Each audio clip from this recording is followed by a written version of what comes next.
They say sleep is peace. They say rest is life.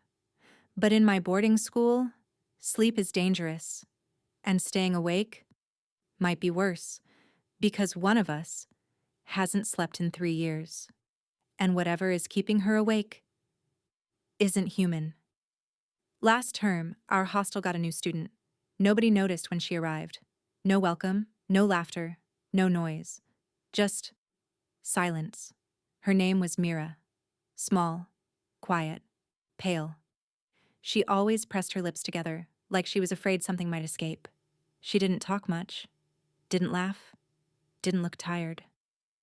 At first we thought she was just shy, or traumatized, or trying to survive a new school. Until the first night. After lights out, the dorm went silent, fans humming, breathing slowing, dreams beginning, except Mira. While everyone slept, she sat upright on her bunk, not lying down, not yawning, not blinking, just watching. The second night, she stayed awake. The third night, the same. By the end of the first week, Mira still hadn't slept. Her eyes didn't look tired. They looked used to it. Then the midnight breathing started. Every night, at exactly 2:47 a.m., we heard it. Not from one mouth. Not from any of us. A breathing. Too slow, too heavy, too close. Sometimes beside our beds, sometimes behind our ears, sometimes under the bunks. But whenever we checked, no one was there, except Mira, sitting upright, eyes open, breathing normally, watching. People started changing. Chijoke began sleepwalking. Ada screamed every night. One girl fainted in the bathroom.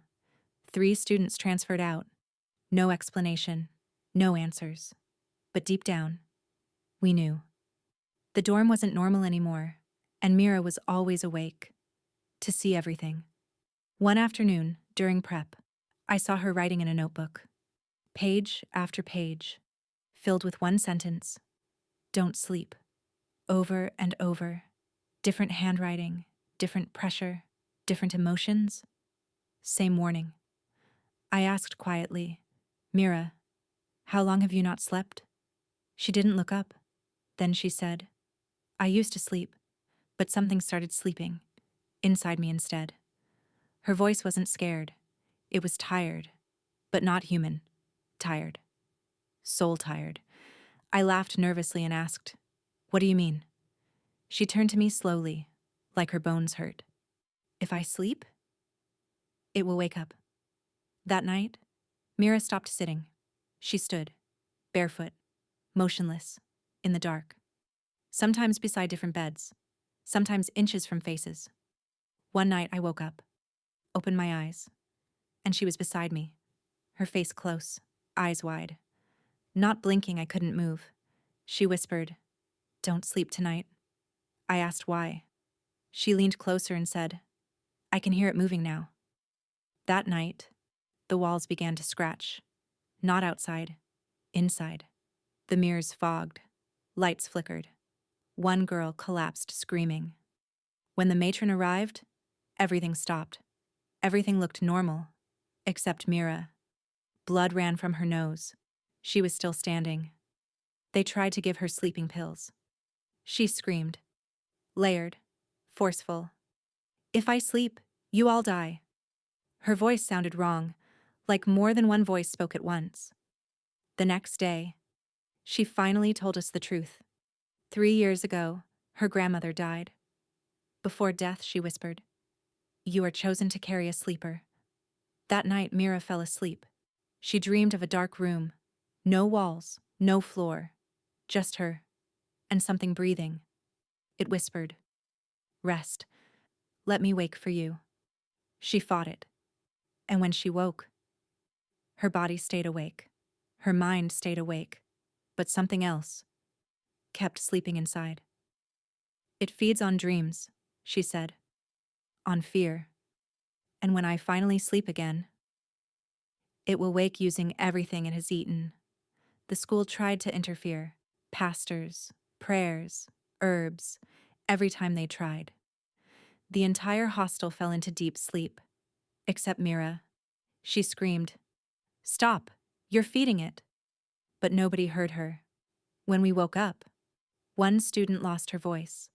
Another refused to sleep again. Then came the night everything broke. No noise, no fans, no breathing. Mira looked terrified. "It's full," she whispered. Then the lights went out. Total darkness. A breathing filled the building. Then a voice. From everywhere. "She is tired. Let me wake now." Mira collapsed. For the first time in 3 years, she fell asleep. Everything stopped. Silence.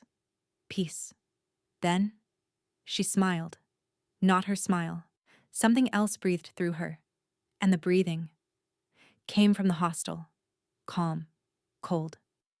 Morning came. The school called it stress. But Mira didn't sleep again. Because Mira wasn't Mira anymore. Now she watches us. Waiting. And every night at 2:47, the hostel breathes.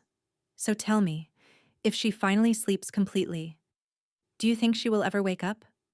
Or will something else wake in her place? Tell me, what do you think is inside Mira? A demon? A spirit? Or something older than both? Like, subscribe, share, and whatever you do tonight, don't fall asleep.